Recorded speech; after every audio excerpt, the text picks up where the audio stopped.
Bienvenue à Nuit criminelle. Ce soir, dans les salons calmes d'Ashcroft House, une dernière tasse de thé cache un secret dont personne n'ose parler. D'où venez-vous dans le monde? Maintenant, allumez une bougie, fermez les rideaux et laissez le mystère commencer. Maison Ashcroft. On n'avait pas vu un tel rassemblement depuis le printemps 1949, lorsque les roses de Madame Willoughby avaient remporté le premier prix et que sa rivale, Madame Babcock, avait prétendu avoir utilisé de l'engrais importé de France. Aujourd'hui, des années plus tard, la maison se dressait au bord d'une allée qui sentait légèrement le lilas et le gravier humide, ses fenêtres luisant comme si le passé avait été effacé pour ce dernier goûter. Ce serait la dernière, tout le monde le savait. Madame Willoughby quittait St. Mary Mead pour vivre avec sa fille mariée dans le Sussex. Ces réunions de thé, réputées pour leur crème au citron et leur malice discrète, prirent fin, et le village se mit à manifester sa sympathie, sa curiosité et peut-être son soulagement. Miss Marple, assise discrètement près des portes-fenêtres, observait la pièce comme un échiquier dont toutes les pièces souriaient encore. Il y avait le colonel Weatherby, la moustache aussi disciplinée que ses opinions, qui versait trop de sucre dans sa tasse tout en racontant, pour la 5e fois, comment le ministère de l'Intérieur était désormais dirigé par des étrangers. En face de lui était assise la jeune Iris Taverner, faisant semblant d'écouter mais surveillant l'horloge, ses doigts gantés s'agitant sur ses genoux. L'épouse du vicaire, voltigeant comme une serviette en dentelle, supervisait le réapprovisionnement des scones, tandis que Madame Babcock, toujours couleur de crème au citron, offrait des opinions aussi riches et indigestes que son gâteau. Au centre de la table, entre les pinces en argent et l'assiette de macarons, se trouvait une tasse à thé, pas comme les autres. C'était de la porcelaine fine comme une coquille d'œuf, ornée d'un troglodyte bleu pâle. Madame Willoughby l'expliqua, non sans fierté, comme faisant partie du service de mariage de sa mère, longtemps conservé dans un placard et jamais utilisé jusqu'à présent, par pure émotion. « Une seule tasse de différence ?» demanda mademoiselle Hartnell, le regard perçant derrière ses lunettes. « Ça paraît bizarre sur les photos. »« Ah, mais c'est pour mon dernier invité, » répondit madame Willoughby d'un ton léger. « Quelqu'un qui m'est très cher. Vous verrez. » Il y eut un frémissement, ni intérêt, ni inconfort. Dans les villages, les surprises sont rarement agréables. L'horloge approchait de 4 heures.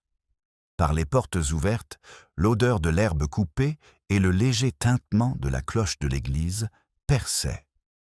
Puis, au moment même où le majordome apportait le dernier plateau, un coup à la porte d'entrée retentit, presque hésitant, presque cérémoniel.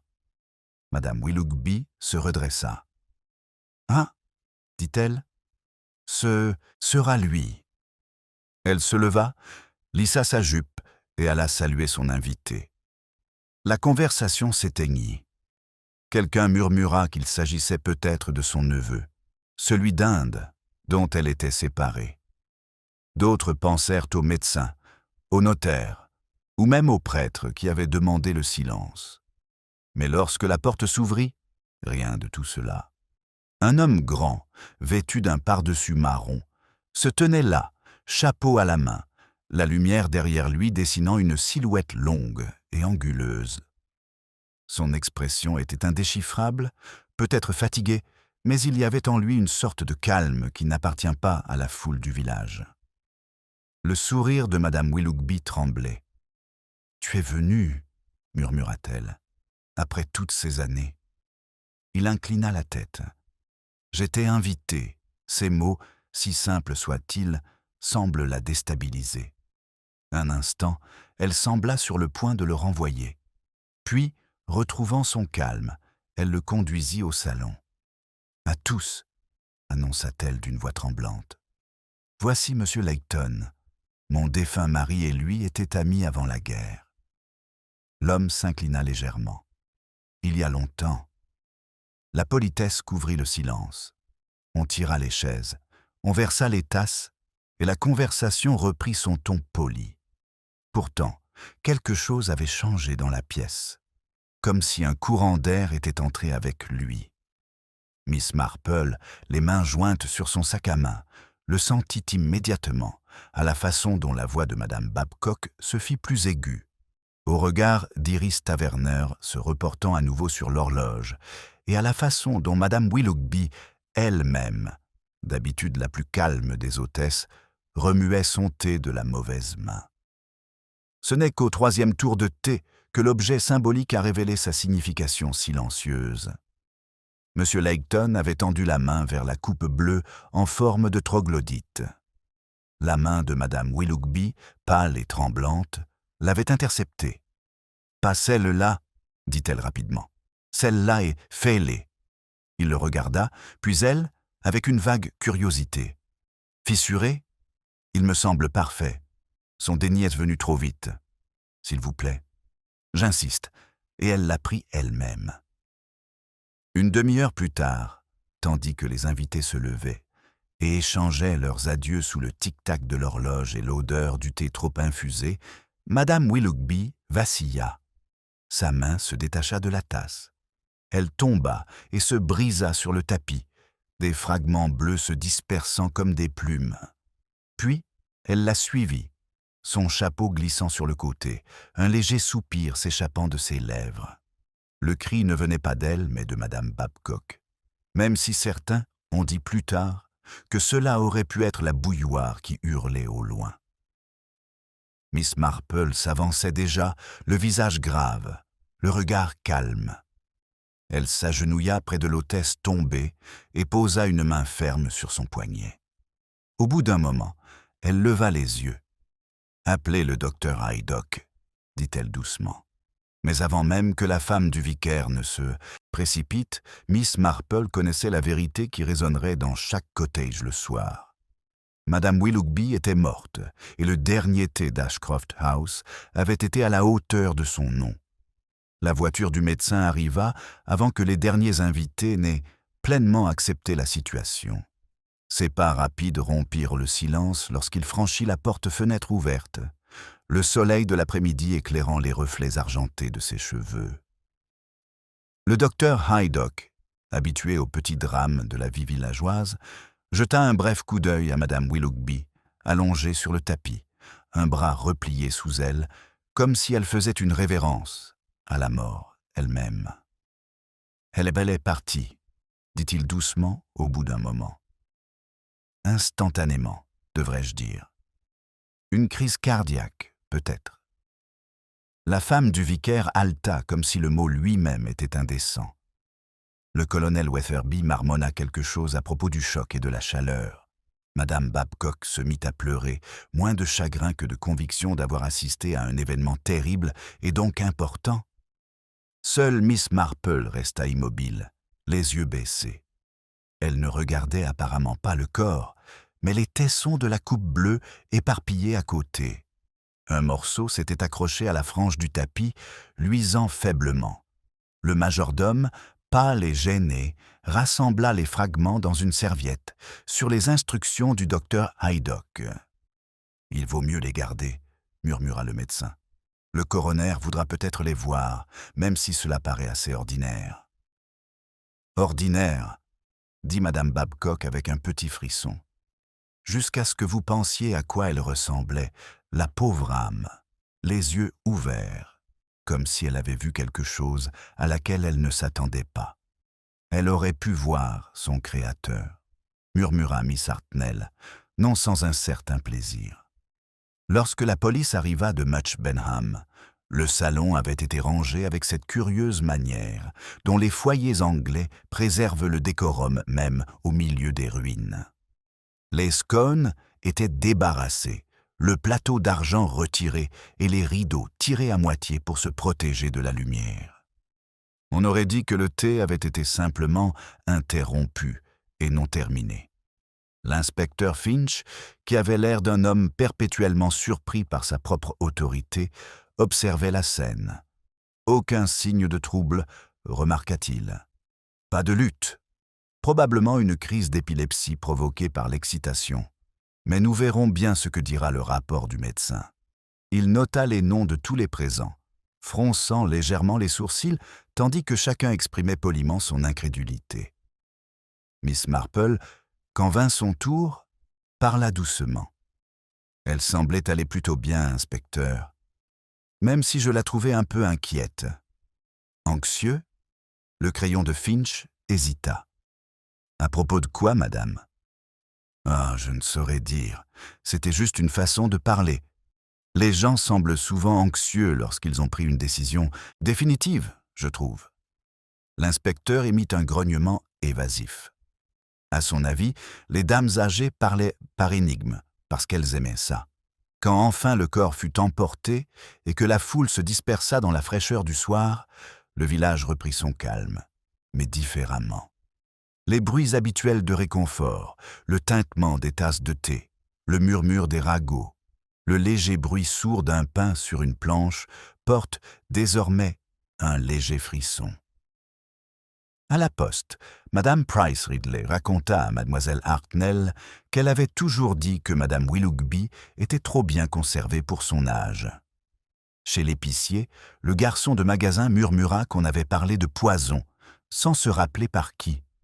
Et au presbytère, le révérend Léonard lui-même suggéra, avec un soupir destiné uniquement à sa femme, que c'était la grâce de Dieu d'avoir pris une femme si fière, avant qu'elle ne devienne un fardeau pour sa famille.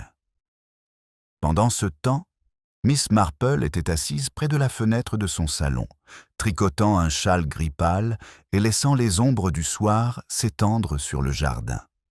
De là, elle pouvait voir le chemin qui menait à Ashcroft House, désormais fermé par ses grilles de fer. Elle repensa au visage de Madame Willoughby juste avant sa mort, son calme se brisant comme la porcelaine dans sa main. Du poison, oui, c'était peut-être ça. Mais le poison ne se vendait pas qu'en bouteille. Il y avait des mots, des regards, des silences qui corrodent tout aussi efficacement.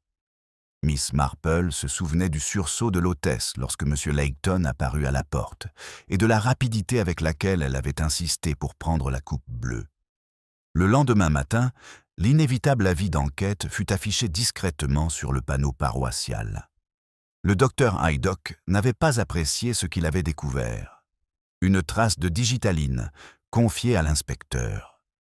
Pas assez pour la prescription habituelle, et elle n'était pas ma patiente pour une quelconque affection cardiaque. Quelqu'un avait trafiqué cette tisane.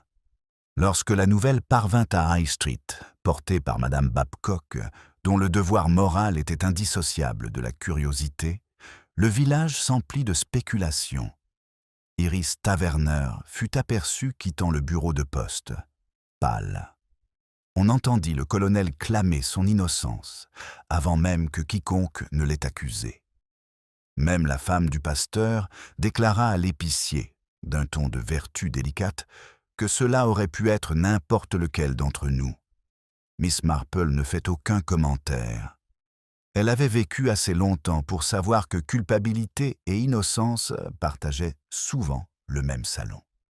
Cet après-midi-là, elle se rendit à Ashcroft House, soi-disant pour récupérer un mouchoir qu'elle avait oublié. L'agent de service, la reconnaissant, l'autorisa à entrer brièvement. Le salon sentait légèrement la cire à la lavande et quelque chose de métallique en dessous. Les tasses à thé, désormais étiquetées et disposées sur un plateau, semblaient inoffensives dans leur ordre.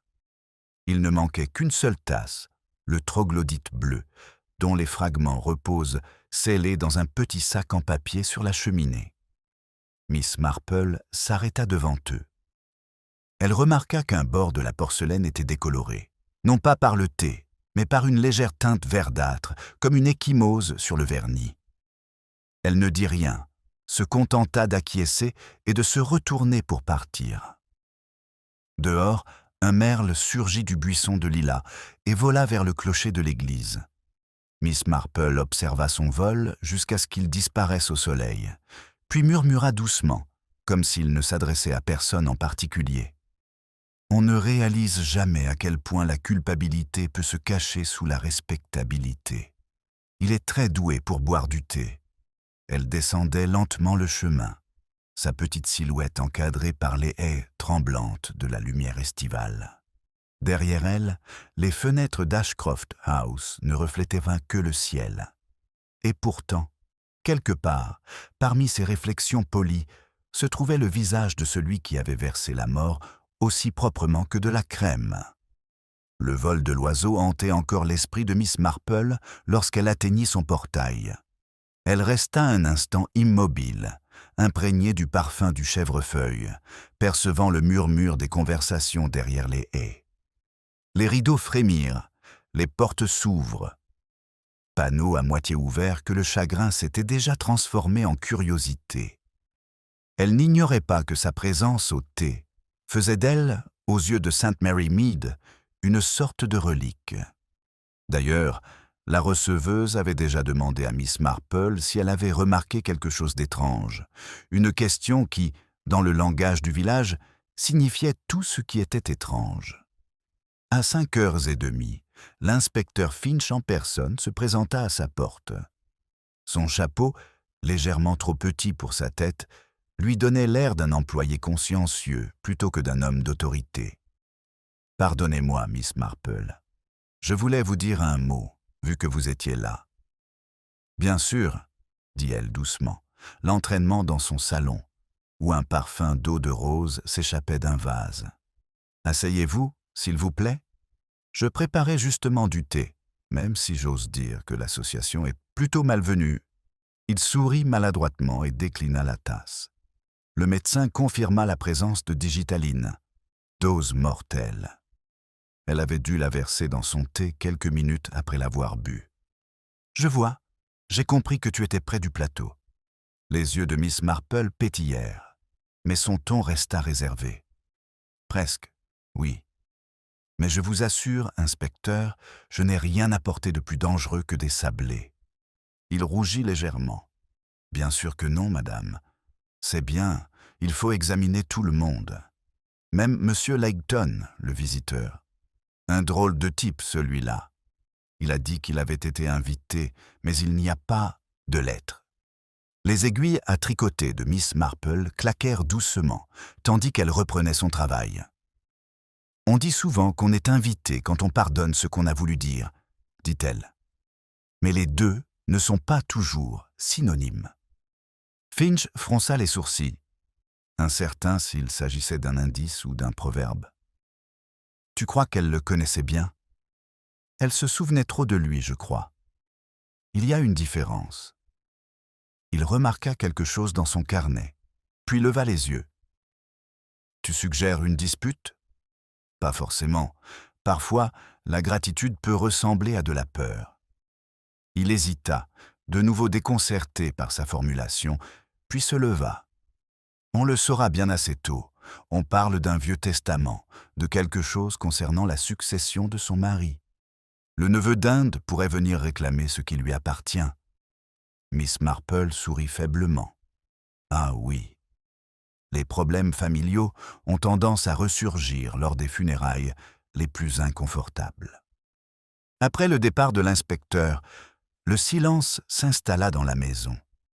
Une pluie fine se mit à tomber, claquant contre les vitres, à un rythme irrégulier, comme si quelqu'un frappait sans vouloir être entendu. De l'autre côté de la rue, une ombre s'arrêta sous un arbre.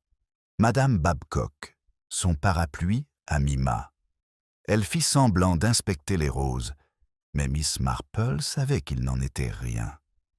En quelques minutes, la femme serait chez l'épicier, transformant ses observations en récits, son récit en commérage et les commérages en conviction.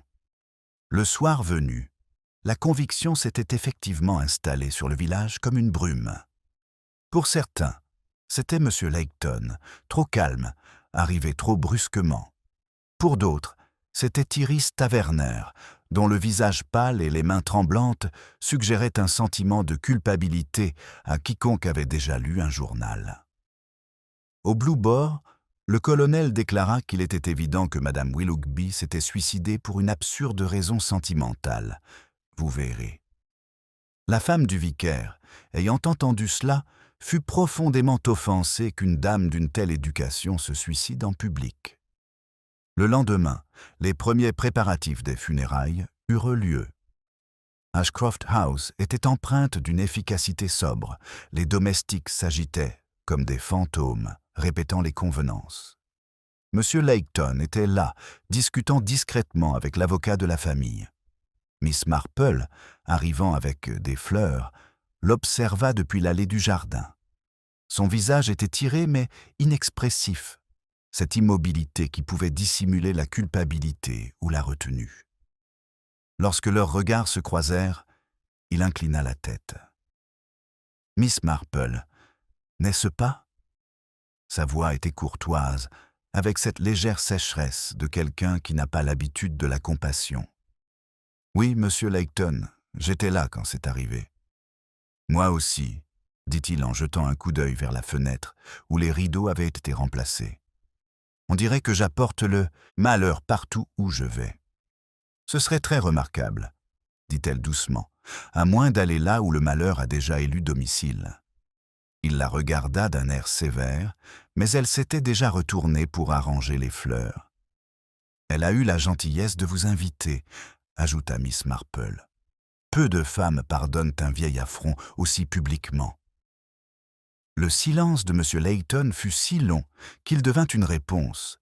« Pardonner, » dit-il enfin, est un mot qu'on utilise pour désigner l'oubli. Et elle n'oublia jamais. Avant que Miss Marple puisse répondre, Iris Taverner apparut en haut des marches, la voix tremblante. « Monsieur Leighton, l'inspecteur souhaite vous parler. » Il s'inclina légèrement devant Miss Marple et entra. La jeune femme le regarda partir, l'expression crispée. « Pauvre Madame Willoughby » murmura-t-elle, sans conviction. Elle aimait à croire qu'elle connaissait le cœur des gens. C'était peut-être son erreur. « Ou son cadeau ?» dit Miss Marple.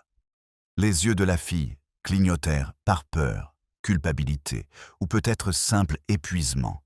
Puis elle recula. Tandis que Miss Marple rentrait chez elle sous la bruine, elle repensa à la coupe bleue en forme de troglodyte. Elle avait été choisie délibérément, elle en était sûre. Le genre de geste à la fois affectueux et prévenant. Une relique du passé offerte en guise de paix, puis reconquise par la mort. Elle s'arrêta près du mur du cimetière, où la pluie s'accumulait dans les fissures de la pierre, telles de minuscules miroirs. Chacun reflétait un fragment du ciel, pourtant aucun n'était identique. La vérité, pensa-t-elle, était plutôt ainsi jamais entière, dans un seul reflet, mais fragmentée en plusieurs.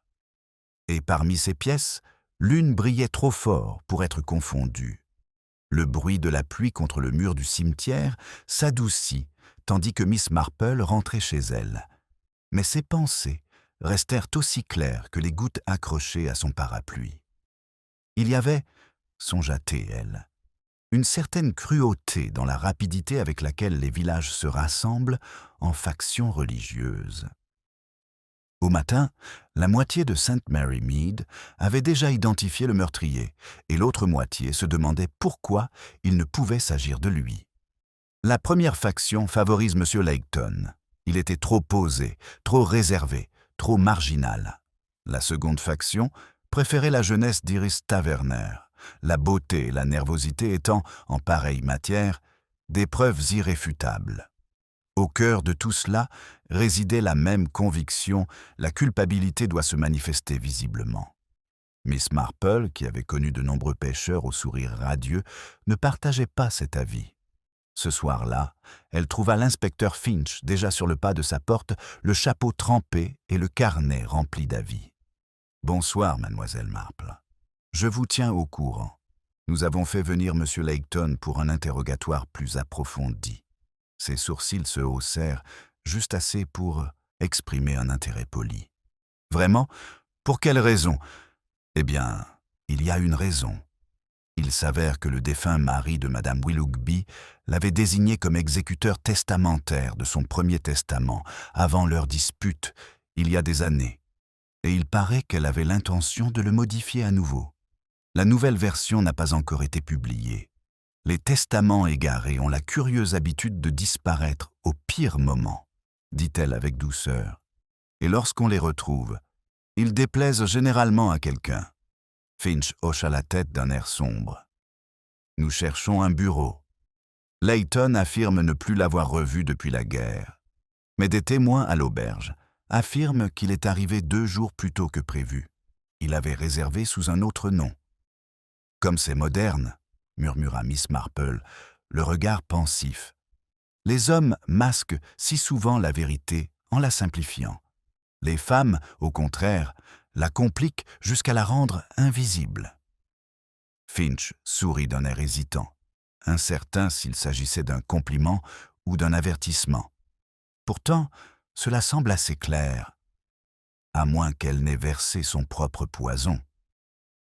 Miss Marple le regarda avec bienveillance comme un enfant apprenant l'arithmétique. Un meurtre est rarement évident, inspecteur. Comme la dentelle, ce sont les trous qui forment le motif. Lorsqu'il est parti, elle resta un long moment près du foyer, son tricot posé sur ses genoux. Elle repensa aux paroles de M. Layton.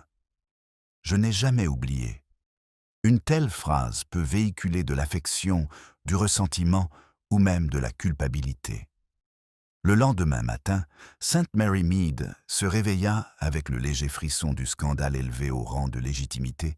Un homme avait été interrogé. À la boulangerie, Madame Price Ridley annonça qu'elle avait toujours dit qu'il avait l'air d'un étranger, même si personne ne l'avait jamais entendu le dire.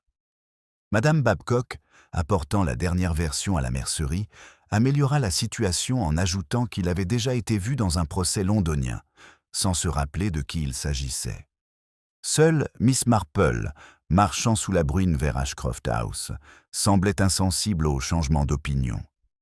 L'agent de police à la porte hésita, mais la laissa passer après qu'elle eut échangé quelques mots avec l'inspecteur Finch. À l'intérieur, le salon était dépouillé de tout deuil, les fleurs fanées, les miroirs voilés. M. Layton se tenait près de la fenêtre, les mains jointes dans le dos, son pardessus enlevé, mais son sang-froid intact. « Vous êtes venu voir encore, Miss Marple ?» dit-il sans se retourner. « Je ne regarde que rarement une fois, » répondit-elle doucement. « Le premier coup d'œil révèle ce que les gens souhaitent voir. Le second révèle ce qu'ils ont manqué de cacher. » Il sourit faiblement. « Et le troisième ? » ?»« Oh, le troisième est pour la pitié, » dit-elle. Il se retourna et la regarda dans les yeux. « Tu crois que je l'ai tué ?» Je crois que Miss Marple a dit en ajustant ses gants qu'elle craignait quelque chose et qu'elle l'a invitée à prendre le thé. Le regard de Layton vacilla. Elle n'avait plus peur de moi. Plus maintenant. Mais elle voulait que je voie qu'elle m'avait pardonné. C'était dans sa nature magnanime, mais jamais humble. Le pardon peut être la forme la plus subtile de vengeance, murmura Miss Marple. Il a semblé surpris, puis amusé. Tu parles comme si tu la connaissais bien. Je connaissais son espèce, dit-elle. Et on apprend toujours plus d'une espèce que d'un cas. Sur ce, Finch entra brusquement, papier en main. Ah, Miss Marple. Monsieur Layton, vous êtes libre de partir pour l'instant. Rien de concret ne vous retient, mais ne quittez pas le village. Je n'en rêverai pas, dit sèchement Layton, et il sortit devant eux. Une fois parti, Finch soupira. Il est glissant. Il dit qu'il n'a même pas touché le plateau de thé. Pourtant, Madame Babcock jurait l'avoir vu juste à côté. Miss Marple sourit faiblement. Madame Babcock jurerait avoir vu l'arche si elle était considérée comme respectable. Cependant, il faut toujours se demander où les gens se trouvent. Croire. Ils ont vu quelque chose. Cela en dit plus que ce qu'ils ont réellement fait. Finch fronça les sourcils, mais elle s'était déjà tournée vers la cheminée. Un léger cerne marquait l'emplacement des fragments de coupe. En dessous, une petite empreinte marquait le vernis, comme si quelque chose y avait reposé et avait été retiré à la hâte. « Inspecteur, » dit-elle doucement, « le sac à main de Madame Willoughby n'a-t-il jamais été retrouvé ?» Il cligna des yeux. « Son sac à main, Non. Pourquoi? Je me demande, dit Miss Marple, si cela renferme une promesse secrète. On porte les deux dans son sac à main plus souvent qu'on ne le pense. Finch prit une note, puis leva brusquement les yeux. Tu crois que le poison était destiné à quelqu'un d'autre? Elle ne répondit pas immédiatement. Son regard s'attarda sur le cercle d'humidité qui noircissait le bois. Peut-être involontaire, mais maladroit. La différence entre intention et accident tient souvent à un infime mouvement de la main. Alors qu'elle sortait sous la pluie fine, Miss Marple aperçut Iris Taverner de l'autre côté du chemin, parlant précipitamment à un homme qu'elle ne reconnaissait pas, grand, nerveux et mal habillé. Lorsqu'ils remarquèrent l'observation de Miss Marple, elle resserra son manteau et disparut dans les arbres. L'image est restée avec Miss Marple, la jeunesse et le secret s'éloignant précipitamment de la fenêtre de la respectabilité. Lorsqu'elle arriva chez elle, les lampadaires s'allumèrent, l'un après l'autre, comme si le village lui-même allumait des bougies pour les ragots. Et quelque part, derrière une de ces modestes fenêtres, quelqu'un s'apprêtait déjà à verser une autre tasse. La lueur des lampadaires effleurait le salon de Miss Marple, tandis qu'elle tirait ses rideaux. Elle laissa un pan légèrement entr'ouvert, par habitude. Une fenêtre ne devrait jamais paraître trop fermée au monde, de peur qu'il ne commence à l'observer par d'autres moyens. Le silence du soir retenait son souffle, comme si le village lui-même l'écoutait. Sa théière refroidissait sur le plateau à côté d'elle, intacte. Elle préférait réfléchir plutôt que de siroter ce soir. Quelque part derrière ses fenêtres aux rideaux impeccables, la dentelle de Madame Babcock, les stores du colonel, les draperies solennelles du presbytère, quelqu'un était éveillé pour des raisons moins innocentes que l'insomnie. Son regard se posa sur un petit objet sur la cheminée, une plume bleu pâle qu'elle avait trouvée accrochée à sa manche, après sa visite à Ashcroft House. Sur le moment, elle l'avait trouvée insignifiante, provenant peut-être d'un coussin ou des rideaux, mais maintenant, sous la lumière de la lampe, son faible scintillement lui rappelait le roitelet peint sur cette coupe fatale. L'écho semblait délibéré, presque moqueur. On frappa à la porte, précipitamment, incertain. Elle ouvrit et trouva Iris Taverner, trempée par la pluie, les yeux écarquillés comme si elle avait été suivie. Miss Marple, « Je ne savais pas où aller d'autre, » murmura-t-elle. La vieille femme resta silencieuse un instant, puis s'écarta. « Entrez, ma chère. Vous avez l'air complètement débraillée. » Iris obéit, tremblante. Ses gants étaient trempés, ses cheveux collaient à sa joue, en mèches humides. Miss Marple lui fit signe de s'approcher de l'âtre, où un petit feu flamboyait, avec une compassion patiente. « C'est à propos de Madame Willoughby, » commença Iris. « Tu penses que je ne devrais pas parler, mais je n'en peux plus. La prochaine fois, ils diront que c'est moi. Ils le disent déjà. » Miss Marple se versa une tasse de thé, la déposa délicatement devant elle et s'assit. « Ils diront beaucoup de choses, ma chère. L'important, c'est que vous les écoutez. » Iris hésita, fixant la coupe comme effrayée par ce qui flottait là. « Je ne l'ai pas empoisonnée. Je le jure. »« Bien sûr que non, » dit Miss Marple doucement. Mais on savait qu'elle avait peur. La fille releva brusquement la tête. « Effrayée? Comment pouvais-tu le savoir ? » Parce qu'elle a invité un homme dont elle se méfiait autrefois, et qu'elle a pourtant insisté pour le servir dans la plus belle porcelaine de sa mère. Ce genre de geste ne témoigne pas d'une grande sérénité. Iris déglutit. Elle m'a dit ce matin-là qu'elle avait pris une décision concernant la maison, je crois. Elle a dit qu'elle avait tout écrit. Je pensais qu'elle parlait de son testament, mais elle en parlait de façon si étrange.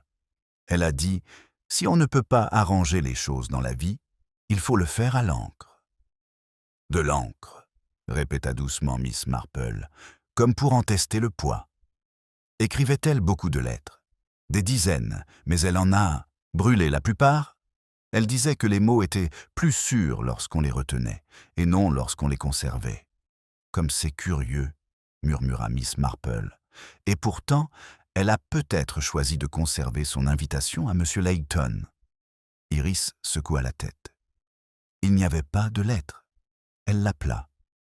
Les yeux de Miss Marple s'illuminèrent un instant.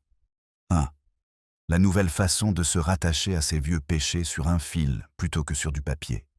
Avant que la jeune fille puisse demander ce qu'elle voulait dire, on frappa à nouveau, plus fort cette fois.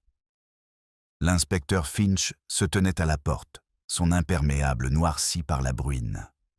Il retire son chapeau d'un air gêné en voyant Iris. « Bonsoir, mesdames. »« Désolé de vous déranger. Mademoiselle Taverner, on m'a dit que vous étiez chez vous. » « Elle l'était, » dit Miss Marple d'un ton neutre. « Jusqu'à ce que l'inquiétude la conduise ici. Asseyez-vous, inspecteur. Je crois que la bouilloire est encore chaude. » Finch hésita, mais accepta, les regardant tour à tour. « Nous avons trouvé quelque chose à Ashcroft House. J'ai pensé que vous aimeriez l'entendre de vos propres yeux, Miss Marple, puisque vous avez le don de voir le bon sens là où je trouve l'absurde. » De la poche de son manteau, il sortit une enveloppe cachée, les bords maculés d'humidité, cachée dans la doublure du bureau de Madame Willoughby, adressée mais jamais envoyée. Miss Marple lut l'inscription à voix haute. À ouvrir uniquement par M. Layton. Quelle conclusion? Pas la moitié, dit Finch. Mais le plus étrange, c'est qu'il est vide à l'intérieur. Pas un mot. Juste une belle feuille de papier, pliée 2 fois. Iris haleta. Vide? C'est impossible. Elle avait dit qu'elle avait tout noté. Peut-être qu'elle voulait dire ce qu'elle disait. N'a pas écrit, murmura Miss Marple. Son regard se porta sur la petite plume bleue qui reposait encore sur son manteau. On laisse souvent les messages les plus sincères en silence. Finch fronça les sourcils. Que voulez-vous dire? Mais Miss Marple ne sourit que faiblement. Ce qui voulait dire que j'aimerais voir son tiroir à papeterie, si possible. Les vieilles lettres ont une longue mémoire. Elles murmurent parfois plus fort que les vivants. L'inspecteur promit de s'occuper de tout et partit, laissant Iris pâle et agitée près du feu. « Elle voulait protéger quelqu'un » dit soudain Iris. « J'en suis sûre. C'est pour ça qu'elle a utilisé cette tasse. Elle pensait que ce serait sa façon de montrer quelque chose. » « Montrer ?» demanda doucement Miss Marple. « Elle m'a dit un jour que la porcelaine ne ment jamais, que les fissures, même réparées, se souviennent toujours d'où elles ont commencé. » Miss Marple baissa de nouveau les yeux vers la plume bleue. Le léger scintillement de son dos attira la lumière du feu, la rendant brièvement argentée, puis grise à nouveau. Un défaut sublimé par le reflet. Quand elle leva les yeux, Iris s'était levée, tordant nerveusement ses gants. « Je devrais partir avant que quelqu'un me voie ici. »« Ma chère, » dit doucement Miss Marple, « la vérité vue trop tôt peut être dangereuse. Il vaut mieux la laisser émerger à son rythme. » Iris hocha la tête avec incertitude et se glissa dans la brume à l'extérieur. Restée seule, Miss Marple baissa la lampe et regarda l'ombre de la plume ondulée sur le manteau, telle une petite aile incertaine. Dans le silence, elle murmura, presque comme si la plume pouvait entendre. Les apparences se réparent assez facilement. C'est le souvenir de la fêlure qui perdure. L'horloge sonna 11 heures doucement, délibérément, chaque coup étant un battement de cœur. Et au loin dans la ruelle, faible mais indubitable, retentit le bruit d'une porte se fermant là où personne ne vivait. Le bruit de cette porte lointaine persistait comme l'écho d'une affaire inachevée. Miss Marple, bien qu'immobile à sa fenêtre, sentait le léger frisson de quelque chose qui bougeait dans la structure du village, un fil invisible qui se détachait. Dehors, le brouillard pressait la vitre comme s'il écoutait. Elle prit son châle et s'assit, l'horloge marquant chaque minute avec une obstination douce. Elle avait appris depuis longtemps que la vérité ne récompense pas la hâte. Elle surgit souvent entre les silences, surtout ceux laissés par les mensonges des autres. Le matin, une brume pâle recouvre St. Mary Mead, adoucissant ses toits en une carte postale aussi belle qu'un visage à une fête de village. En se dirigeant vers le presbytère, Miss Marple remarqua que chaque rencontre, chaque hochement de tête, chaque question sur sa santé était une enquête prudente. Il ne voulait pas de faits, il voulait des certitudes enveloppées de bonnes manières. L'épouse du vicaire, Madame Dane, l'accueillit avec une chaleur excessive. « Oh, mademoiselle Marple, vous êtes au courant? Ils ont innocenté cet horrible monsieur Layton. Imaginez que ce ne soit pas lui. L'inspecteur Finch l'a dit au vicaire ce matin même. »« Comme c'est efficace, » dit doucement Miss Marple. « Alors, à qui la faute maintenant, ma chère ?» Madame Dane hésita, les lèvres pincées, comme si elle hésitait à paraître mesquine. On entend des rumeurs à propos de la jeune femme, bien sûr. Iris Taverner. La pauvre enfant était plutôt proche de Madame Willoughby. Trop proche, peut-être, pour être rassurée quand il s'agit d'argent. On l'a vue pleurer, ce qui n'est jamais très agréable après un décès. « En effet, » murmura Miss Marple, « les larmes sont un véritable danger social. On préfère que son chagrin soit apaisé avant le petit déjeuner. » Madame Dane rougit légèrement, puis s'occupa à composer des fleurs. On dit que Madame Willoughby avait l'intention de lui laisser quelque chose, une somme d'argent peut-être. Mais ce genre de promesse peut ébranler les loyautés. Ou les révéler, répondit Miss Marple. Un silence s'éternisa, l'air chargé de ragots, cachés. Puis, comme absoute par les bonnes manières, Madame Dane se pencha. « Et entre nous, ma chère, il y a quelque chose d'étrange chez ce majordome. Il prétend n'avoir pas touché au plateau de thé. Pourtant la femme de chambre l'a vu le sortir du garde-manger. Les domestiques ne sont pas fiables, je l'ai toujours dit. » Miss Marple écoutait, le regard perdu dans le vide. C'est remarquable comme les gens se souviennent fidèlement de ce qui convient à leur sens de l'ordre, dit-elle en se levant. Mais merci, Madame Dane. Vous m'avez aidé plus que vous ne le pensez. Dehors, elle s'arrêta sous l'if du cimetière. La brume enveloppait les tombes, effaçant les noms, mais laissant des traces. Des apparences contrastant avec ce qui était visible, ce qui perdurait. Elle pouvait presque entendre la voix de Madame Willoughby. La porcelaine ne ment jamais.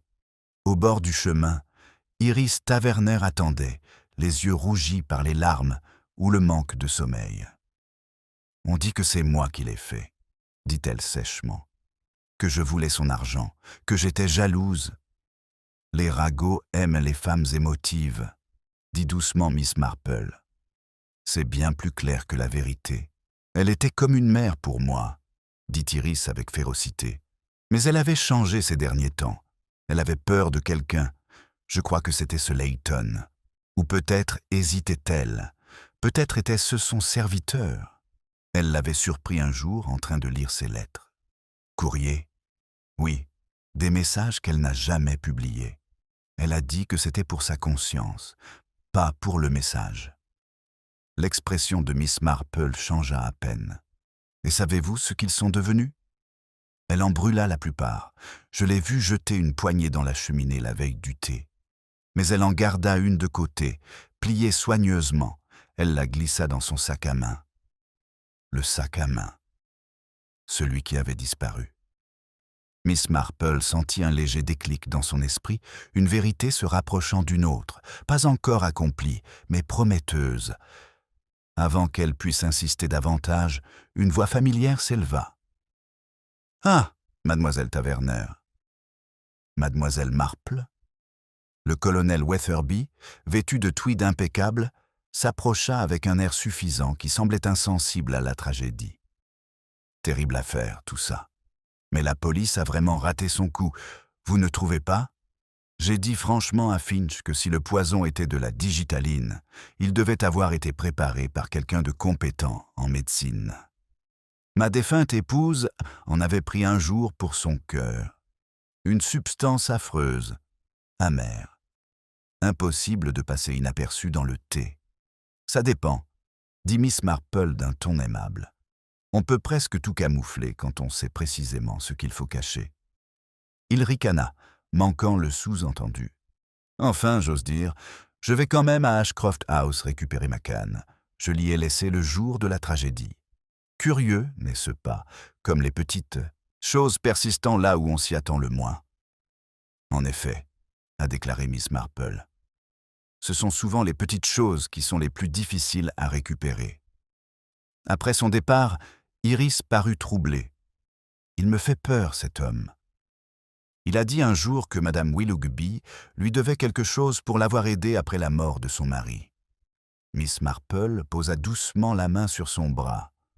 On se sert souvent des dettes comme d'une laisse, ma chère. Cela évite la peine de les pardonner. Ils se séparèrent dans la ruelle. Miss Marple continue vers le bureau de poste. Ses pensées s'agitent avec une précision silencieuse. Elle s'enquit des télégrammes. Il n'y en avait pas, mais remarqua, en signant le carnet, une légère trace de poudre bleue sur le bord du comptoir. Ni de l'encre, ni de la poussière. Quelque chose de granuleux, irisé à la lumière. « Nouveau produit nettoyant », dit la postière d'un ton enjoué. « On utilise ce vernis au tampon sophistiqué. Ça sent l'amande. » « C'est vrai, » murmura Miss Marple en rangeant discrètement son mouchoir sur le résidu. Lorsqu'elle retourna dans l'allée, le soleil commença à percer, dispersant la brume en filaments lumineux. Elle s'arrêta, pensive, tandis que l'horloge de l'église sonnait midi. Le son était clair, presque trop clair, chaque carillon résonnant comme si l'air lui-même était creusé de secrets. Et quelque part, porté faiblement par la brise, parvint le rire léger d'une femme, faux et vite réduit au silence. Le rire s'éteignit avant que Miss Marple puisse en discerner la source, laissant la ruelle curieusement silencieuse. Elle resta immobile, sa main gantée serrant son parapluie. Il y avait une sorte d'écho à ce son, trop fragile, trop délibéré pour être un amusement innocent. C'était le rire de quelqu'un qui observait de loin, en sachant trop de choses. Elle se tourna vers le cimetière, mais seuls les ifs bougeaient, balancés par une brise soudaine. Le village, baigné maintenant d'une lumière fracturée, ressemblait à un paysage peint à la hâte, aux couleurs trop vives et aux ombres trop fines. Miss Marple reprit son chemin, son esprit triant les fragments de la journée comme on range de la porcelaine fragile, chaque indice étant délicat, dangereux à forcer. Au coin de la rue, elle croisa le docteur Haydock, qui descendit de son vélo, essoufflé. « Mademoiselle Marple, je venais justement vous voir. Il s'est produit un autre événement, disons, plutôt pénible. » Ses yeux se levèrent, calmes mais perçants. « À Ashcroft House ?» Il hocha la tête d'un air sombre. La femme de ménage, la jeune Elsie, trouvée dans le garde-manger il y a moins d'une heure. Vivante, Dieu merci, mais évanouie. Symptômes, nausées, vertiges, pouls faibles. Même signe que la digitaline, mais en plus faible quantité. Comme c'est curieux, dit doucement Miss Marple, Poison semble s'être intéressé à cette maison. Le médecin se passa la main dans les cheveux. Elle insiste sur le fait qu'elle s'est juste fait une tasse de thé avant de nettoyer. Elle a dit qu'elle avait trouvé des feuilles dans la théière et qu'elle ne voulait pas les gaspiller. Quelle idiote! Idiot! Acquiesça Miss Marple avec douceur ou avec confiance. Dans ce village, cela peut être tout aussi fatal. Il lui lança un regard interrogateur. Pensez-vous que cela ait un lien avec la mort de Madame Willoughby? Je crois rarement aux coïncidences, dit-elle, seulement au timing. Le médecin soupira, remonta sur son vélo et se dirigea vers le cabinet. Miss Marple le regarda partir, puis retourna dans l'allée, le pas plus rapide qu'auparavant. Elle eut soudain le sentiment inébranlable que le motif, autrefois subtil, commençait à se manifester, sans encore prendre forme. À Ashcroft House, l'agent de service la reconnut immédiatement, et après une légère hésitation, la laissa entrer. L'air à l'intérieur était différent. Maintenant non plus triste mais prudente, comme si les chambres elles-mêmes attendaient d'entendre ce qui serait découvert ensuite. Dans le garde-manger, Elsie était allongée sur une chaise, pâle et blême, tandis que Madame Dane, la femme du vicaire, la surveillait comme un médecin moraliste. « Pauvre enfant », déclara Madame Dane. « Imaginez prendre ce qui ne lui était pas destiné. Mais la tentation est multiple. La tentation, disait Miss Marple, est souvent confondue avec la commodité. Où est la théière qu'elle utilisait? L'agent désigna un petit pot en émail sur le comptoir. Miss Marple s'en approcha, prenant soin de ne pas toucher le bord. À l'intérieur, quelques feuilles de thé fané s'accrochaient au fond, légèrement teintées de vert. Et c'était les restes du jour du thé fatal, je suppose. « Oui, madame, » répondit l'agent. Elle est restée sur cette étagère depuis. Elle trouvait que jeter du bon thé était du gaspillage. Le regard de Miss Marple se porta sur la rangée de boîtes étiquetées Assam, Darjeeling, Ceylon, toutes parfaitement alignées, à l'exception d'un bocal légèrement décalé, l'étiquette tachée. Elle se pencha. Le bocal était marqué tonique, à base de plantes pour le cœur et les nerfs. « Ah » dit-elle doucement. « Pas du thé du tout ?» Madame Dane fronça les sourcils. Madame Willoughby ne gardait sûrement pas de médicaments parmi ses théières. « Oh, beaucoup de gens le font, » murmura Miss Marple. « Ils aiment leur remède là où le réconfort est présent. Cela les rend moins semblables à des confessions. » Elle demanda à voir la tasse de la servante, qui avait été mise de côté. Son intérieur portait un léger résidu bleuté, irisé sous la lumière de la lampe. Miss Marple s'inclina vers la fenêtre, et le reflet lui frappa soudain du même châtiment qu'elle avait remarqué sur la plume bleue et sur le fragment de porcelaine de la tasse du roitelet. Elle regarda le gendarme. Où était cette coupe? « Dans le placard de l'office, madame, avec les vieux dépareillés. »« Dépareillés » répéta-t-elle pensivement. « Oui, les choses qui ne vont pas ensemble sont souvent les premières à être négligées. » En quittant la pièce, elle croisa le colonel Weatherby qui entrait par le couloir, sa canne fraîchement cirée. « De retour, Miss Marple ? J'admire votre persévérance, mais franchement, c'est à la police de réfléchir. »« Oh, c'est vrai, » dit-elle gentiment, « ils ont juste tendance à le faire en ligne droite.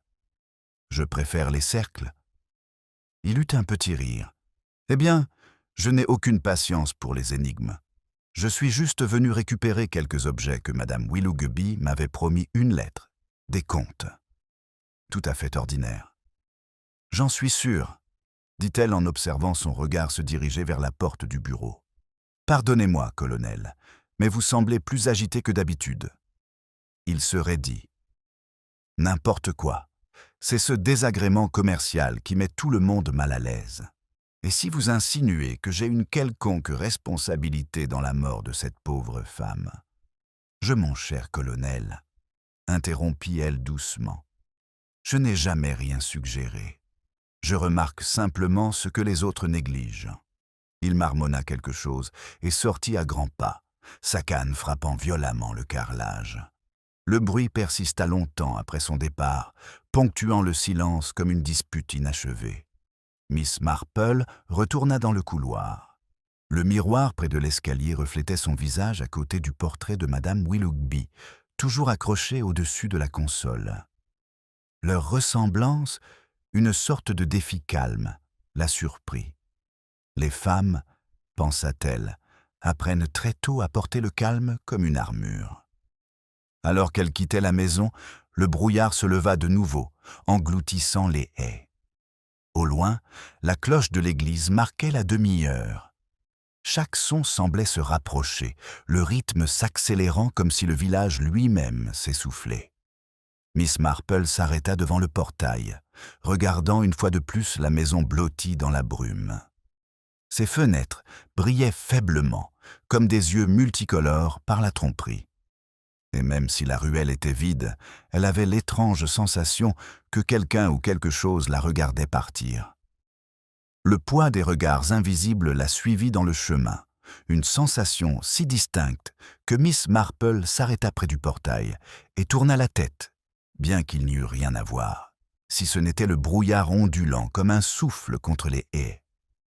L'air était devenu lourd d'humidité et le carillon lointain de l'horloge de l'église semblait étouffé, comme si même le son avait appris à se faire discret. Elle marchait à son rythme habituel, petite silhouette grise se détachant sur la lumière tamisée, ses pensées se déplaçant plus rapidement que ses pas. La peur, songeait-elle, avait une odeur particulière dans les villages. Elle ne respirait pas le danger, mais la préservation de soi. Quand la culpabilité s'emparait de lui, même l'innocent cherchait à se cacher, de peur d'être pris pour quelqu'un d'autre. À la maison, elle trouva un mot glissé sous sa porte. L'écriture était soignée, l'encre maculée par endroits. « Veuillez venir au presbytère après le dîner. J'ai quelque chose à vous dire. Ce n'était pas signé. » Elle sourit faiblement. À Sainte Mary Mead, la confession anonyme était une vieille tradition, à peine moins courante que le sucre emprunté. Pourtant, le moment choisi m'intriguait. À 8 heures, elle repartit, lampe à la main. La brume s'était épaissie, formant une gaze qui adoucissait les contours des chaumières. Arrivée au presbytère, elle trouva la porte du bureau entr'ouverte, la lumière se répandant en un mince filet sur la moquette du couloir. À l'intérieur, le vicaire lui-même se tenait près de l'âtre, la pipe éteinte, l'air troublé. « Ah, mademoiselle Marple, merci d'être venue. Je n'ai pas écrit, mais je crois que ma femme l'a fait. » Elle était inquiète. Madame Dane surgit de l'ombre, un châle serré autour des épaules. « Oui, oui, » dit-elle d'une voix tremblante. « Il s'agit de quelque chose que j'ai vu. Chez les Willoughby, la veille du thé. » Miss Marple fait un geste doux vers une chaise. « Assieds, toi, ma chère. On se souvient plus facilement quand on se sent stable. » Madame Dane obéit en se tordant les mains. J'y allais apporter des champs pour la messe des moissons. Madame Willoughby était dans son salon, en train d'écrire des lettres. Je m'en souviens parce qu'elle m'a demandé d'attendre pendant qu'elle allait chercher de la cire à cacheter. Mais elle laissa le papier sur son bureau et j'y jetai un coup d'œil par hasard. « Un réflexe parfaitement naturel, » dit gentiment Miss Marple. On a rarement l'intention de fouiner. Elle avait écrit un nom, poursuivit Madame Dane. Juste un iris, rien d'autre. Et en dessous, un trait barrait le mot, très fort, comme si elle avait été en colère. « Comme c'est intéressant, » murmura Miss Marple. « On raye rarement un nom sans raison. » Et qu'elle fait à son retour ? Elle a brûlé la lettre presque aussitôt, dit Madame Dane. Comme si elle avait changé d'avis. Le vicaire se tortilla, mal à l'aise. Ma femme craignait un chantage ou pire. La peur a le don de combler ses propres lacunes, répondit Miss Marple. Pourtant, c'est une chose utile, un nom à moitié détruit. Il nous indique où quelqu'un souhaitait que le silence tombe. Il y eut un silence, seulement rempli par le faible sifflement du feu. Puis la sonnette retentit. Le vicaire alla ouvrir, mais revint avec l'inspecteur Finch et une bouffée d'air froid. « Bonsoir à tous, » dit Finch en se frottant les mains. « Désolé de vous déranger à nouveau, Miss Marple, mais j'ai pensé que vous voudriez le savoir. Nous avons retrouvé le sac à main de Madame Willoughby. » Madame Dane haleta. « Où ? Dans l'étang du cimetière, » dit Finch d'un ton sombre, alourdi par une pierre. À l'intérieur, rien de valeur, juste un carnet calciné et une clé attachée à un bout de ruban. Les yeux de Miss Marple s'illuminèrent. Un ruban ? De quelle couleur ? Bleu, dit Finch, perplexe. Pourquoi ? Parce que Madame Willoughby rangeait ses fournitures de bureau par lot, chacun orné d'un ruban assorti au motif de sa porcelaine, dit-elle doucement. Une tradition maternelle, je crois. Ce ruban serait donc le complément parfait de sa tasse bleue en forme de troglodyte. L'inspecteur fronça les sourcils. Vous pensez que la clé appartient au même jeu? Pas tout à fait, dit Miss Marple, mais je pense que cela a débloqué quelque chose qui y était lié. Finch poussa un soupir las. On verra bien ce que ça ouvre. Le colonel s'est porté volontaire pour nous aider à fouiller à nouveau la maison demain. Il semble impatient de mettre les choses en ordre. Colonel Weatherby, demanda Miss Marple d'un ton doux, quelle gentillesse de sa part. Il aime que tout soit en ordre, sauf peut-être la vérité. Le vicaire cligna des yeux. Vous le soupçonnez? Oh, je soupçonne tout le monde, dit Miss Marple d'un ton enjoué. C'est le seul moyen de rester objectif. Plus tard, rentrant chez elle sous la brume qui s'éclaircit, elle contempla l'étrange symétrie de tout cela, la plume, le ruban bleu, la coupe, la clé. Chaque élément, ordinaire, pourtant lié par la répétition, tel le refrain d'une chanson dont on ne saisit le sens qu'au dernier couplet. Elle entra dans sa chaumière, alluma la lampe et remit la plume sur la cheminée, à côté de son tricot. Elle paraissait étrangement fragile, comme une idée naissante. Puis elle prit le téléphone. « Docteur Haydock », dit-elle lorsqu'il répondit. « Auriez-vous l'amabilité de m'appeler demain matin? J'aimerais vous parler des ordonnances de Madame Willoughby et peut-être de celles de son majordome. » Lorsqu'elle raccrocha, elle resta assise en silence, écoutant le craquement de la maison qui s'installait. Quelque part dehors, un renard aboya, aigu et solitaire. Miss Marple sourit faiblement. Les prédateurs, pensait-elle, se signalent souvent lorsqu'ils croient que personne ne les écoute. Ses yeux se portèrent vers la fenêtre. Le brouillard commençait à se dissiper, révélant la silhouette floue d'Ashcroft House sur la colline. Une lumière brûlait encore, inébranlable, dans la pièce à l'étage. Elle se pencha, son reflet se fondant dans la vitre. « Alors, murmura-t-elle, tu n'as pas encore fini de te cacher. » La flamme vacilla en réponse, comme si quelqu'un à l'étage venait de se détourner de la fenêtre. La lumière de la fenêtre du haut brillait faiblement dans la brume qui s'éclaircissait, et Miss Marple, observant depuis son salon, observait avec la curiosité discrète de quelqu'un qui observe non pas la lumière elle-même, mais son intention. Rares étaient les foyers qui laissaient leurs lampes allumées, après minuit sans raison, et la raison, elle le savait, s'accordait rarement avec l'innocence. Elle se leva, prit son châle et attisa les braises dans son foyer. L'horloge sur la cheminée marquait minuit et demi. Quelque part, un hibou appela, d'une voix solennelle et interrogatrice. Miss Marple murmura « C'est toujours l'attente qui révèle la réalité. » Le matin arriva pâle et feutré, comme si le village avait tiré ses rideaux pour se protéger de son propre reflet. Le brouillard s'était dissipé, mais l'air était imprégné d'une légère odeur d'anticipation métallique, peut-être. Le docteur Haydock arrive à 9 heures précises, l'air vif mais mal à l'aise. « J'ai apporté les ordonnances que vous m'avez demandées, » dit-il en déroulant une liste. Madame Willoughby avait des gouttes digitales pour une arythmie légère, dosage standard, rien d'alarmant. Mais son majordome, James, y avait accès pour les renouveler. Il avait déjà manipulé ce genre de médicaments. Et est-ce qu'il lui a aussi apporté son thé? Le médecin la regarda avec perspicacité. Vous pensez qu'il l'a dosé intentionnellement? Il n'y a aucune raison, elle le payait bien. Miss Marple sourit faiblement. L'argent peut apaiser la conscience, mais remplace rarement l'affection. Lui faisait-elle confiance? Elle avait confiance en l'ordre, dit Haydock. James lui avait fourni cela. Je soupçonne que c'est à ce point qu'elle s'est rapprochée de l'amour. Il prit son chapeau et ses gants.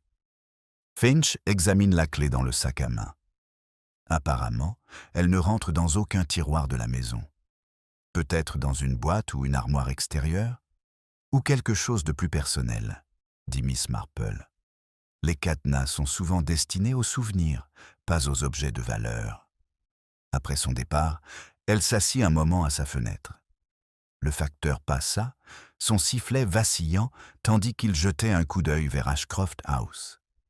2 femmes s'arrêtèrent devant le portail pour chuchoter, leur voix rythmée par l'aisance acquise de la spéculation morale. Il était évident que le soupçon avait de nouveau changé de camp. En milieu de matinée, Miss Marple gravit elle-même la colline. L'agent de police à la grille lui adressa un signe de tête respectueux. Plus personne à St. Mary Mead ne songea à lui refuser l'entrée. Elle trouva l'inspecteur Finch dans le bureau, fronçant les sourcils devant les tiroirs ouverts du bureau de Madame Willoughby. « Rien ne colle, mademoiselle Marple, » dit-il avec exaspération. « Ni la clé, ni l'histoire, ni les témoins. Le colonel a juré n'avoir jamais touché le bureau, mais ses empreintes digitales sont sur la boîte aux lettres, à côté. Et Iris Taverner a disparu depuis hier soir. Manquant? Partie avant l'aube. Sa logeuse dit qu'elle est partie en larmes. Quelle imprudence, murmura Miss Marple. Fuir ne convainc que ceux qui veulent croire au pire. Elle a probablement peur, dit Finch. On ne peut pas lui en vouloir, pas après ce qui s'est passé. Effrayé, certes, mais pas seulement par la découverte. Parfois, les gens fuient parce qu'ils en ont trop appris. Il la fixa du regard. « Tu crois qu'elle sait qui a fait ça ?»« Je pense, » dit doucement Miss Marple, « qu'elle sait quelque chose qui l'a suffisamment effrayée pour la faire paraître coupable. » Avant que Finch puisse répondre, un cri résonna dans le couloir, une voix de femme, essoufflée et choquée. Ils se précipitèrent dehors et trouvèrent la femme de chambre, Elsie, blême et tremblante. « C'est le colonel, l'esprit près du pavillon d'été. J'étais en train d'étendre le linge et... Oh monsieur, il est étendu là. » Ils la suivirent dans l'allée du jardin. L'herbe scintillait de rosée. L'air était lourd d'un parfum de terre humide. Le colonel Weatherby était étendu près des marches du pavillon d'été, un bras écarté, sa canne cassée en 2 à côté de lui. Son teint était cireux, et ses yeux fixaient le ciel vide. Le docteur Haydock, appelé rapidement, s'agenouilla pour l'examiner. Il déclara mort au bout d'un moment. À première vue, il souffrait d'une nouvelle insuffisance cardiaque. Mais sa lèvre d'os, vous voyez cette légère tache. Je dirais plutôt de la digitaline. Finch jura doucement. Un autre empoisonnement. Miss Marple baissa les yeux vers le bâton brisé, l'air indéchiffrable. Ou une autre représentation, dit-elle. La mort peut parfois survenir 2 fois avant qu'on y croie. L'inspecteur se redressa. Vous voulez dire qu'il a été réduit au silence? Peut-être, dit-elle. Ou peut-être que sa culpabilité était plus lourde qu'on ne le pensait. Voyez-vous, le colonel Weatherby avait quelque chose que Madame Willoughby craignait. Ceux qui se targuent d'honneur le confondent souvent avec la propriété. Finch se passa la main sur le visage. « Seigneur, Miss Marple, vous parlez comme si tout le monde était coupable. » Elle sourit, presque gentiment. « Oh, c'est vrai, inspecteur. Seulement à des degrés et dans des directions différents. » Ils restèrent silencieux, tandis que les agents soulevaient le corps. Un rouge-gorge vola vers la pelouse, inclinant la tête avec curiosité, avant de s'élancer vers la haie. Miss Marple le suivit des yeux. Rouge sur fond vert, couleur innocente sur fond de danger caché. La nature, pensa-t-elle, était rarement symbolique par accident. Finch s'éclaircit la gorge. « Je vais devoir interroger à nouveau les domestiques. Et M. Layton aussi. Il est de retour à l'auberge, apparemment en attente de nouvelles. Peut-être expliquerait ce que le colonel voulait dire quand il a dit que Madame Willoughby lui devait quelque chose. » Miss Marple ajusta ses gants. Il serait judicieux de lui poser aussi des questions sur la clé. J'imagine qu'il sait ce qu'elle a ouvert, même s'il ne s'en rend pas encore compte. Alors qu'elle se retournait pour partir, quelque chose brillait dans l'herbe mouillée près de sa chaussure. Elle se pencha et ramassa un petit pendentif en métal, terni, en forme de cœur. Sa chaîne était brisée. À l'intérieur, sous la crasse, Elle distinguait tout juste une gravure. Pour l'informatique, elle le referma doucement dans sa main. Un bibelot, peut-être, ou un maillon de la chaîne des motivations. Le vent se leva soudain, agitant les roses contre le treillis. Un pétale se détacha et flotta sur la main immobile du colonel. Miss Marple le regarda se poser là, léger comme le remords. Puis, très doucement, elle dit, sans s'adresser à personne en particulier, les apparences. Encore. Même les morts font semblant d'être respectables. Son regard se leva vers la maison, où le rideau de l'étage bougeait légèrement, comme si quelqu'un regardait la scène se dérouler avec un calme parfait. Le léger mouvement du rideau de l'étage passa inaperçu des policiers dans le jardin, mais pas de Miss Marple. Son regard s'attarda là, sans ciller, tandis que le pétale de rose tremblait sur la main du colonel. L'image forme un tableau dans son esprit, encadré d'une élégance domestique, comme si la maison elle-même refusait de rompre avec ses bonnes manières. Lorsqu'elle se détourna enfin, l'air lui parut étrangement silencieux. Même les moineaux s'étaient retirés sous les combles, leur bavardage remplacé par un vent discret qui murmurait à travers les haies. Elle marcha lentement vers le portail, ses pensées enchaînant certitudes et certitudes, telles des perles sur un fil. Le motif était presque achevé, bien qu'encore masqué par le voile de la nature humaine. L'inspecteur Finch l'a rattrapé sur le chemin. « Tu as aussi vu la fenêtre de l'étage, n'est-ce pas ?» Elle inclina légèrement la tête. « Oui, inspecteur. Quelqu'un voulait être sûr d'une fin. Tu penses que le tueur est toujours dans la maison ?»« En esprit, du moins, » dit Miss Marple. « Il faut un certain temps pour que la culpabilité se décide à partir. » Il la regarda, impuissant. « Vous parlez par énigme, madame. J'ai 2 morts et une fille disparue. Si je ne trouve pas rapidement quelque chose de concret, le commissaire prendra mon badge. » « Les choses solides, » dit Miss Marple avec un doux reproche, « sont souvent les moins fiables. Tu ferais peut-être mieux avec quelque chose qui se brise à l'examen. » Avant qu'il ait pu comprendre ce qu'elle voulait dire, un agent accourut de la cuisine. « Monsieur, nous avons trouvé autre chose, une boîte sous le plancher de l'office du majordome. » Finch jura doucement. « Je vais voir. »« Venez, Miss Marple. »« Bien sûr, » dit-elle, d'un ton aussi doux que s'ils assistaient à un baptême. La boîte, petite et doublée de fer blanc, fut verrouillée grâce à la clé à ruban bleu retrouvée. À l'intérieur se trouvait un assortiment de lettres, de photographies et un bouquet de fleurs séchées, liées par une ficelle décolorée. La photo du haut montrait une madame Willoughby beaucoup plus jeune, aux côtés d'un homme en uniforme, son mari, sans aucun doute. Mais la seconde photo suscita un murmure discret chez Finch. Il s'agissait de M. Leighton, assis à côté d'elle, lors d'une fête champêtre, l'air doux, presque affectueux. « Mon Dieu !» murmura Finch. Ils étaient plus que des amis. « En effet, » a dit Miss Marple. Et pourtant, on se demande pourquoi elle a caché ses souvenirs plutôt que de les détruire. Une femme coupable enterre ce qu'elle ne peut oublier. Une femme craintive cache ce que personne ne doit trouver. Finch feuilleta les lettres. La plupart sont des fragments de vers non signés, des absurdités sentimentales. Mais celle-ci regardait ici. Il lui tendit une feuille pliée. L'écriture était fine et délicate. Tu avais raison. La vérité ne se répare pas comme la porcelaine. Elle se fissure au moindre contact. Pardonne-moi. Pas de signature, pas de date. Mais une petite tache d'encre bleue marquait le coin inférieur, de la même teinte que la coupe ornée du roitelet. L'expression de Miss Marple ne changea pas.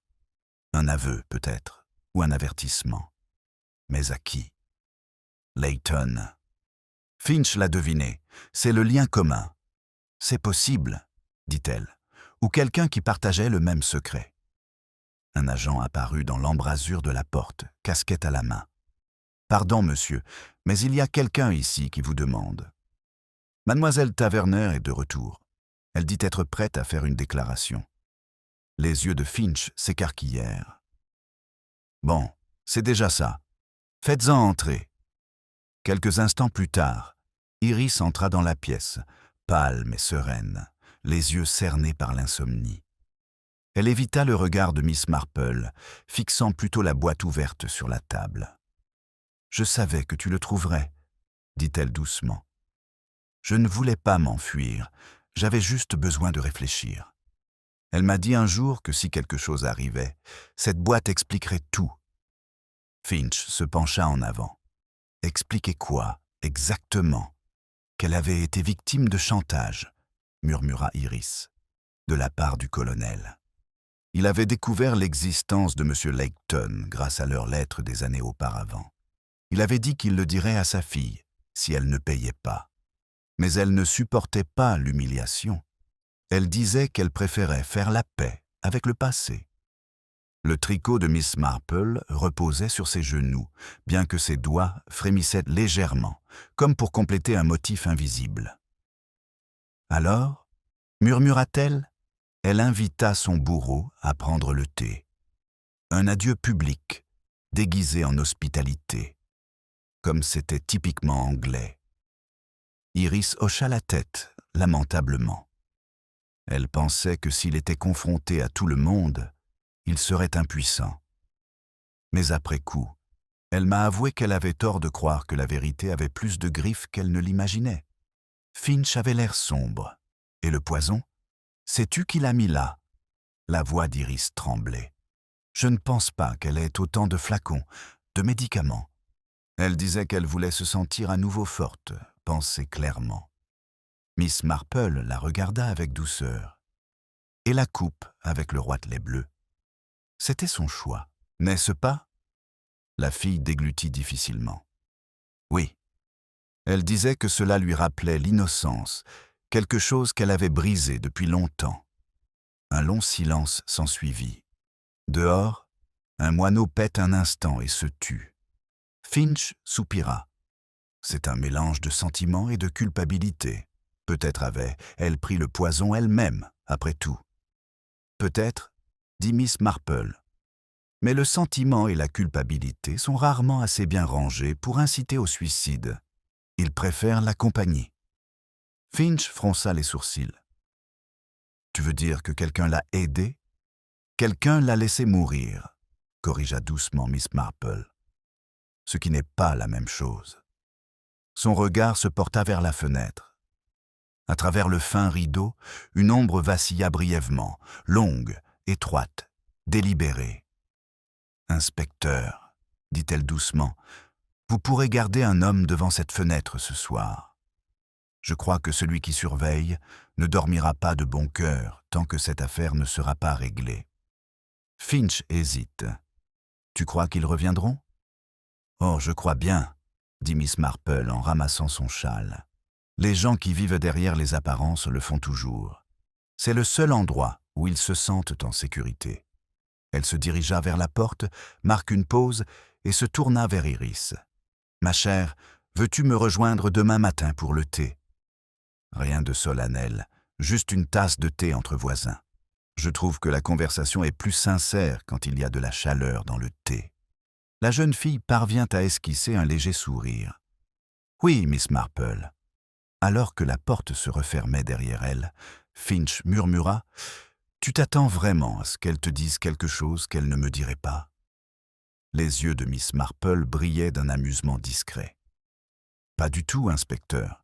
Je suppose qu'elle l'a déjà fait. » Dehors, le vent se leva de nouveau, apportant le parfum des roses humides du jardin du colonel.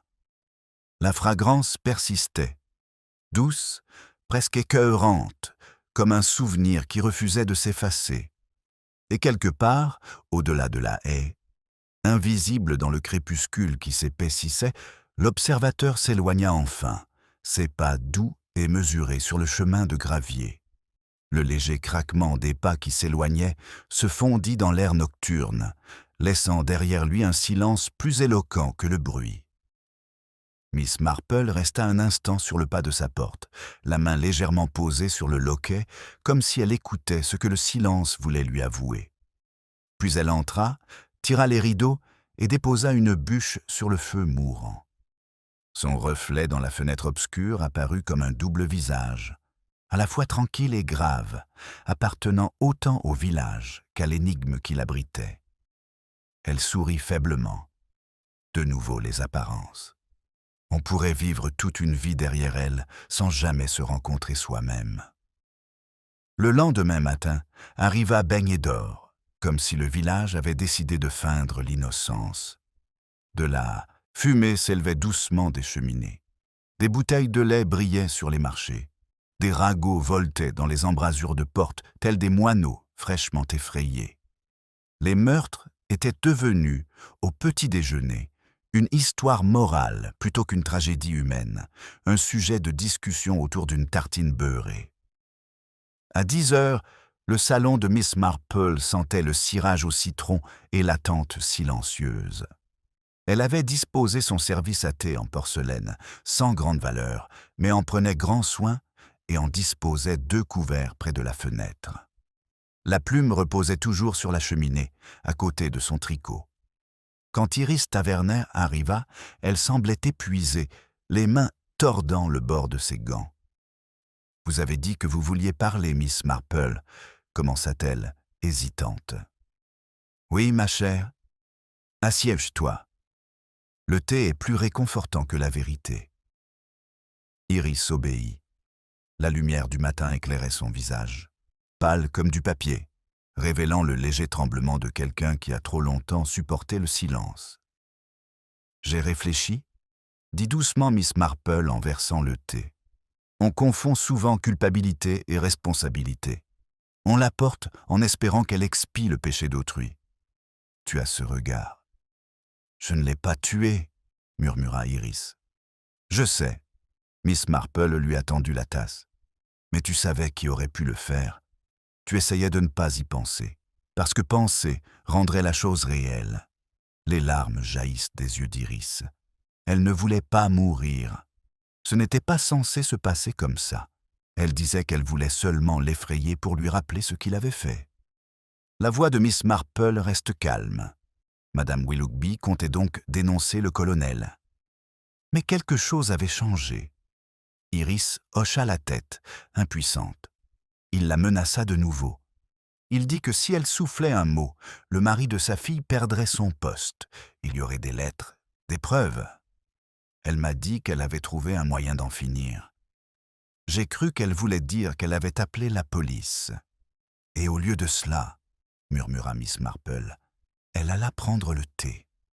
La fille enfouit son visage dans ses mains. Je l'ai aidée à porter le plateau. Je ne savais pas qu'elle avait dit qu'elle avait préparé sa tasse spécialement. Je n'aurais jamais imaginé qu'elle boirait elle-même. Miss Marple tendit la main et lui toucha légèrement la main. « Vous n'avez rien à vous reprocher, ma chère.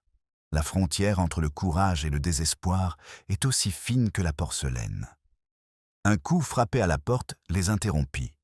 L'inspecteur Finch entra, le visage crispé par la fatigue et la pluie. « Bonjour, Miss Marple. Désolé de vous déranger à nouveau.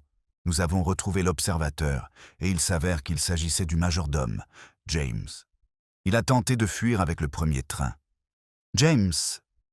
Iris haleta. Mais pourquoi était-il loyal? Finch haussa les épaules. « La loyauté est une monnaie, d'échange facile.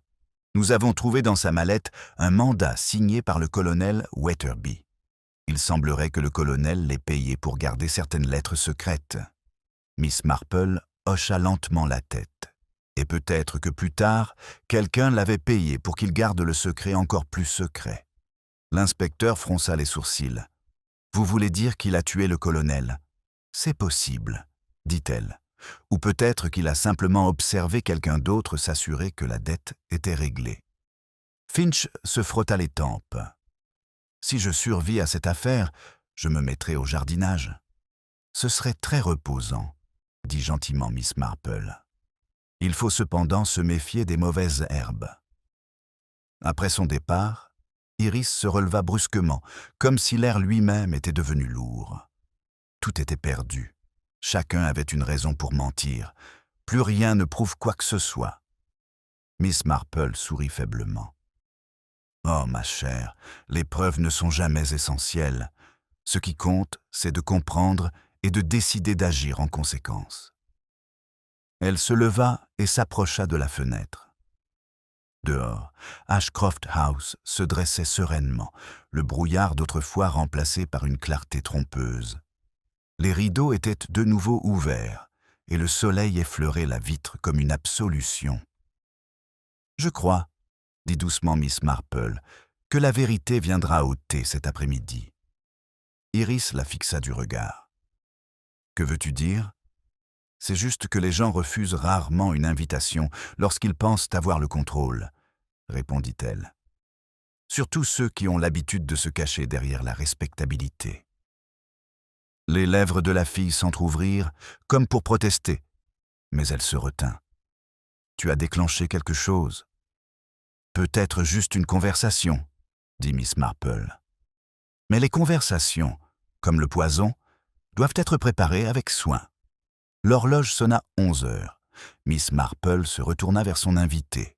« Maintenant, ma chère, si tu peux le supporter, j'aimerais que tu m'accompagnes jusqu'à la maison.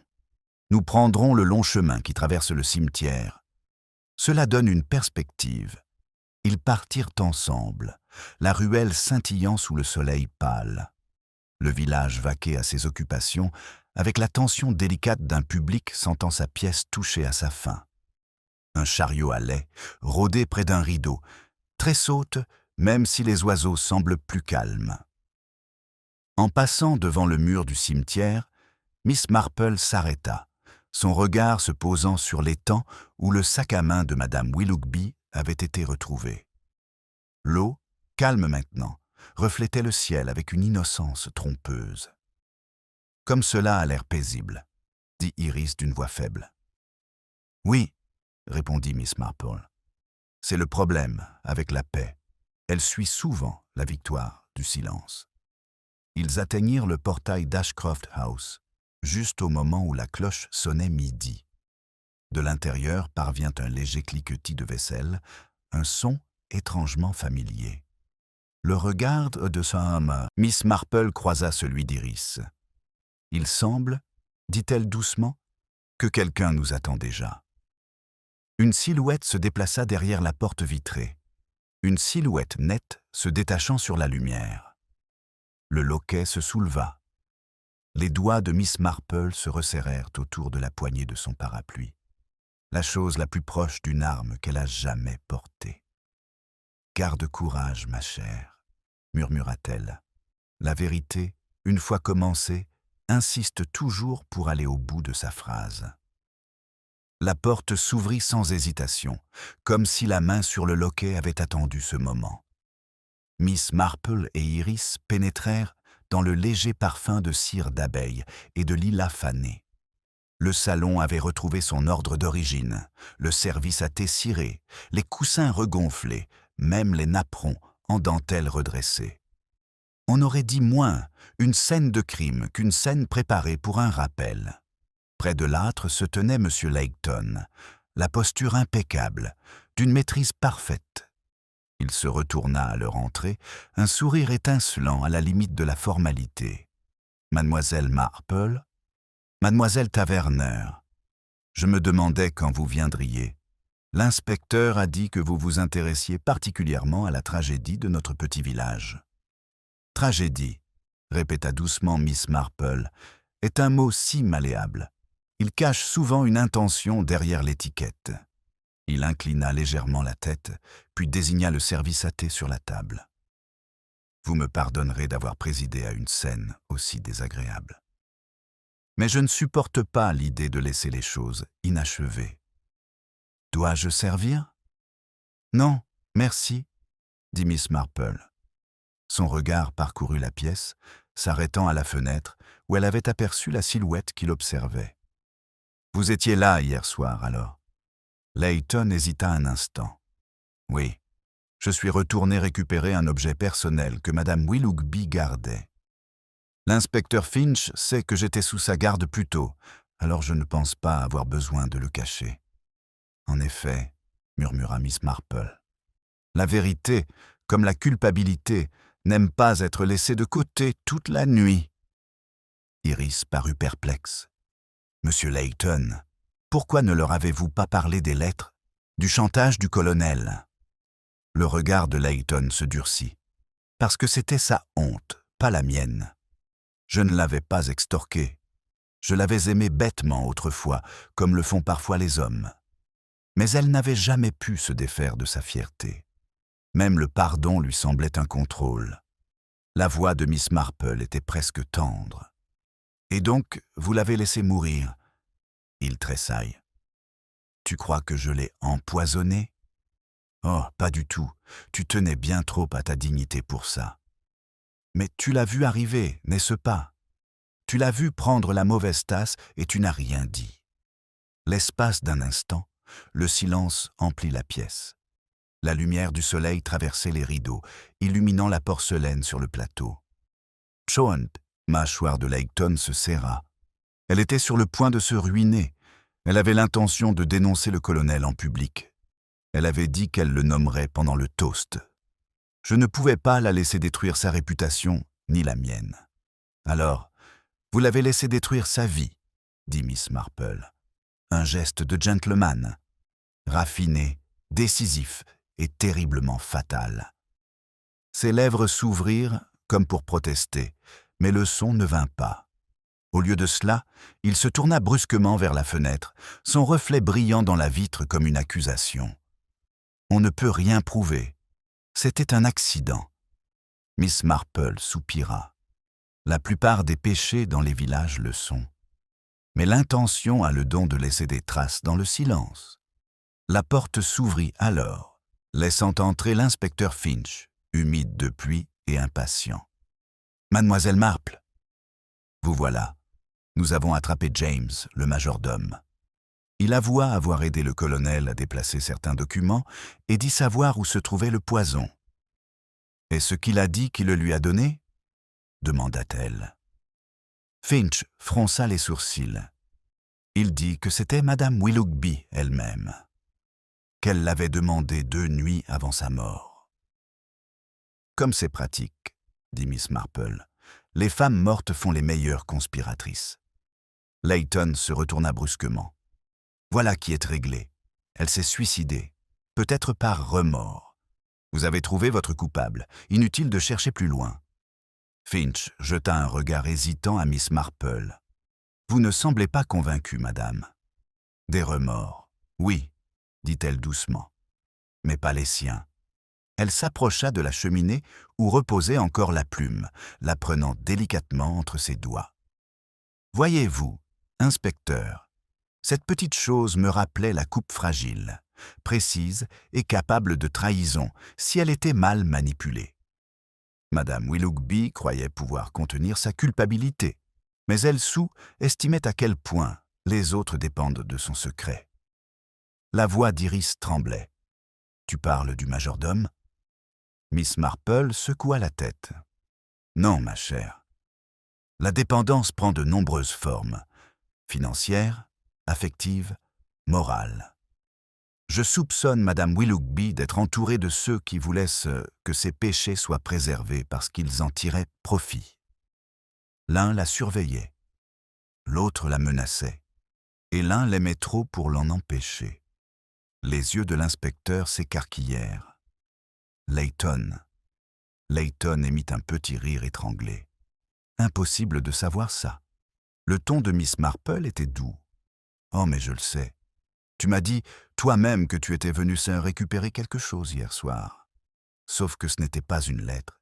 C'était le médaillon retrouvé près du pavillon. Tu l'avais donné à Iris un jour, n'est-ce pas? Quand elle te rappelait trop la femme que tu avais perdue. » Layton perdit son sang-froid. Elle ne comprenait pas. « Peu de jeunes femmes le font, » interrompit gentiment Miss Marple. « Surtout quand l'affection sert à faire taire plutôt qu'à réconforter. Madame Willoughby a découvert la disparition du médaillon. C'est pourquoi elle vous l'a envoyé. Elle craignait que le passé ne se répète. » Iris murmura, horrifiée.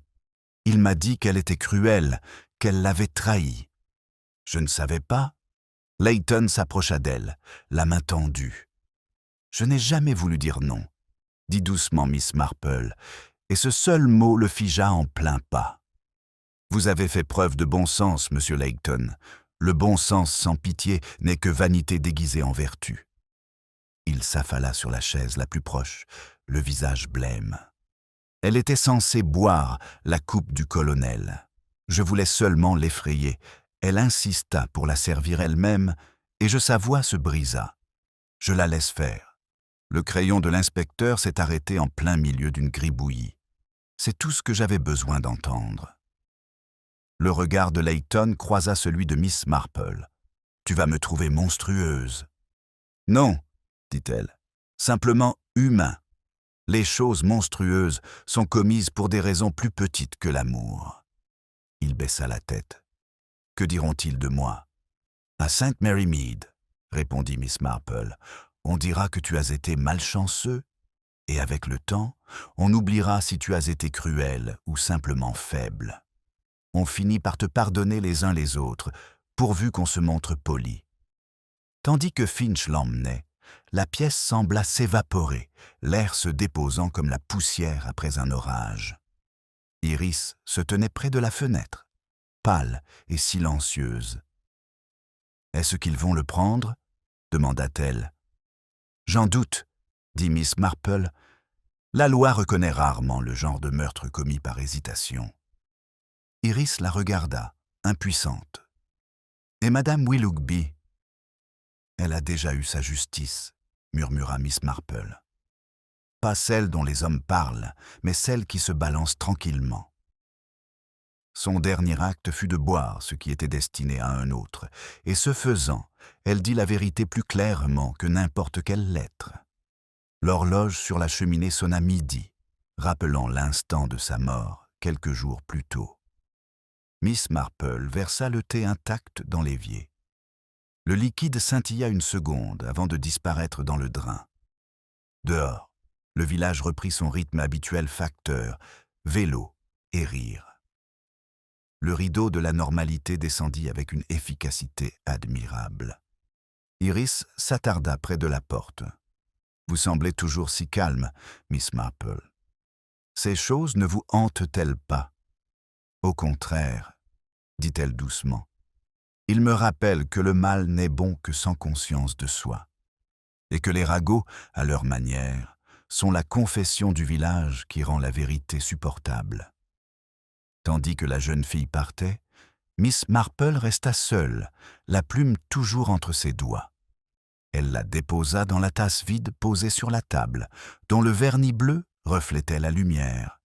Puis, doucement, elle murmura « Porcelaine se souvient ». La cloche du village commença à sonner lentement. Pour le service du soir, chaque carillon se dissolvant dans le calme.